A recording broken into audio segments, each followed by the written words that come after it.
wala siya mapagawang flagship project kasi kinukuha ng Congress yung budget ng presidente para sa malalaking... Kaya pala walang project dahil kinukurap.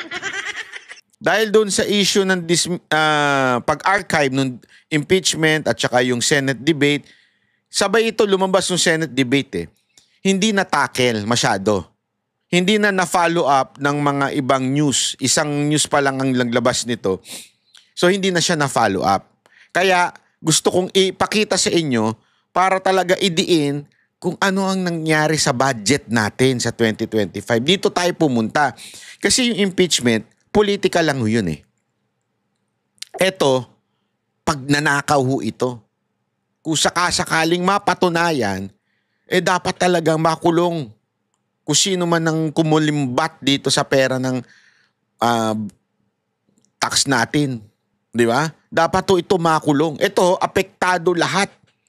Ito, parinig ko sa inyo. Ito. Panoorin nyo ito, ha? So, we're gonna show the viewers a graphic right now of the amendments made to the 2025 budget. I want you to explain this. Okay. So let's show this right now. So to the audience, what you're seeing right now, first is the 2025 NEP. That's the first line. Hindi, ganito, Karen. Ipaliwanag mo. Pinili ko, kasi di ba... Wait, mga kababayan ha, mali yung, alam ko mali yung numbering na dyan eh.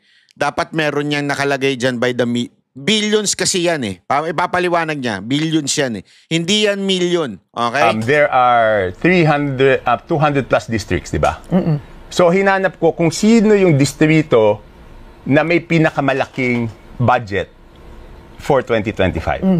So, balik natin. Ibalik natin yun. Okay? Alright. Yung GAA, yan na yung na-approve sa General Appropriations Act. Oo. So, ibig sabihin, yung NEP niya, 2025 NEP, ang proposed ng DPWH is 2.530 billion. Pero nung lumabas yung GAA, naging 20 billion 999 ang isang 20 billion 999 million ang isang distrito. DPWH po ito, ha? Okay. Isa pa lang po itong departamento. Mula dun sa 2 billion po ito na kesyo na na approve o pinasa ng NEP. Ang pagkatapos nitong lahat-lahat ng BICAM at saka yung small committee, umabot ng 20 billion. Magkano yung inad? 18 billion. Nadagdagan siya ng 18 billion 469 million. Isang distrito lang yan? Isang distrito. Tapos, isang distrito lang ho ito, ha? Hello? Tiba-tiba yung distrito na ito, ha? 18 billion isang distrito ang nadagdag. Wow! Shit! Ilang babae ang mabibili mo niyan? Ilang lalaki mabibili mo niyan? Ay, kasi pervert. Baka ilang kotse mabibili mo niyan? Baka pati yung may bahay ka na sa ibang bansa, bumili ka na ng bansa niyan. 18 billion. Tapos yung isang distrito, ito second place. Ito yung second place. Ang NEP niya is galing to sa DPWH. In-extract ko lang yan. Hindi ko inimbento yan. Binigay sa akin ng DPWH ito dahil nung pinag-aaralan namin yung mga pinag-aaralan namin nung Marso pa lang kung ano ba talaga yung nangyaring kalokohan doon sa budget. Isang distrito, 1,508,583. Ang gaan niya, 20,795,429. Nadagdagan siya ng 19 billion. Oo. Wow, 19 billion. Ito yung top 2 district. Ibig sabihin, yung una nadagdagan ng 18 billion, yung pangalawang, yung second to the highest, nadagdagan ng 19 billion. Grabe naman yan.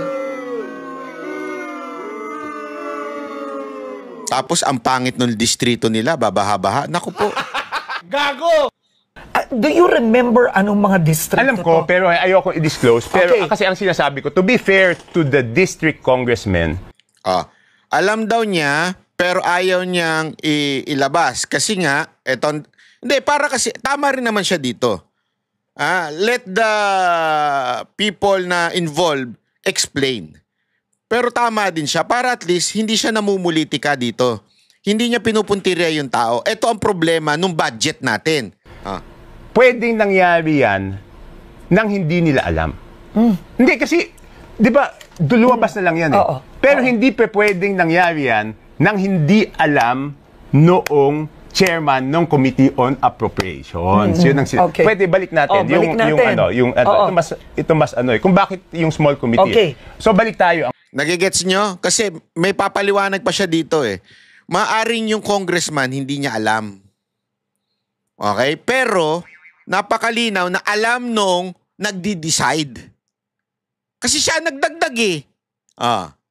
Sino ba nagdi-decide? Siya. Ang total additional is 18,469,000,000, diba? That's one district sa viewers natin. Pero ang na-discuss sa BICAM, ang nasa BICAM is 5,272,000,000 na naka-FLR. Ibig sabihin, hindi release ni Presidente. So you have to give him credit, di ba? Malinaw dyan So ang dinagdag, 18 billion. Okay.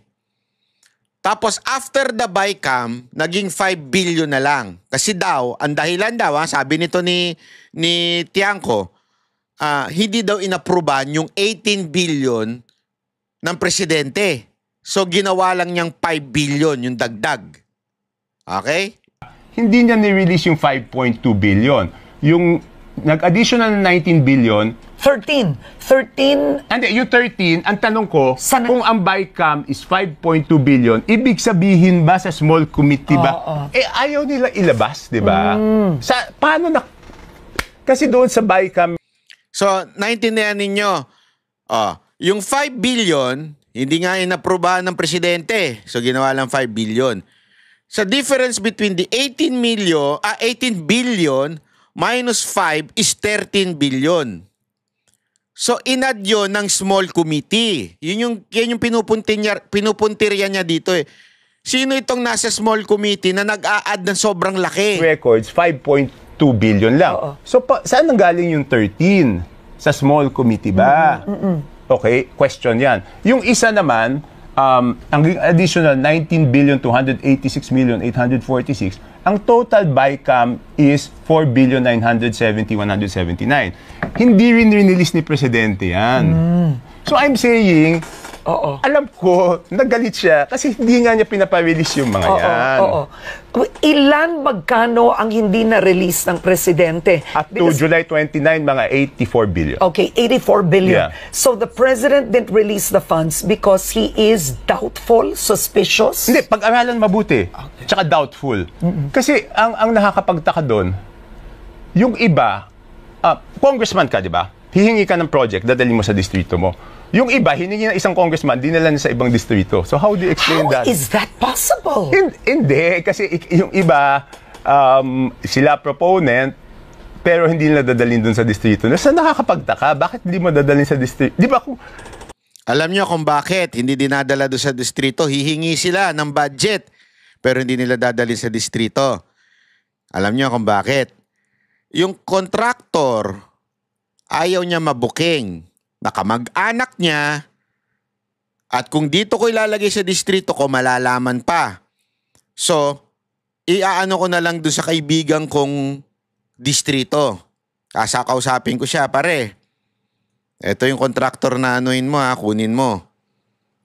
Ito, maglalagay ako sa iyo ng, ako nang bahalang humingi ng budget. Ilalagay ko dyan sa iyo yung proyekto. Meron ka dyan.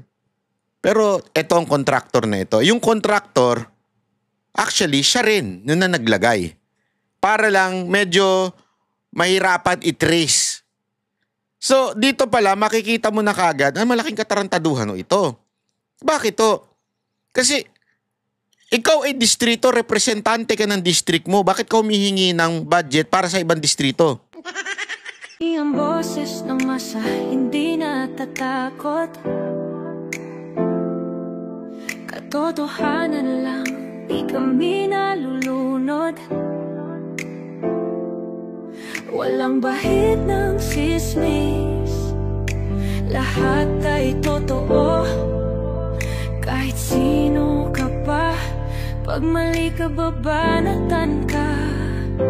Walang pinipili kulay, wala kaming kinikilingan.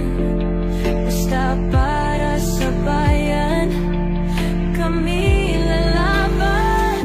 Pag tama palakpakan, pag mali banatan. Di matitinag, di matatakot, para sa bayan tuloy ang sigaw. Sa harap ng kamera, walang halong takot. Mga baluktot, lahat kayo'y tutumba. Ang hustisya at totoo, yun lang ang mahalaga. Kahit sinong harang, di kami matitinag. Walang pinipiling kulay, wala kaming kinikilingan. Basta para sa bayan, kami lalaban.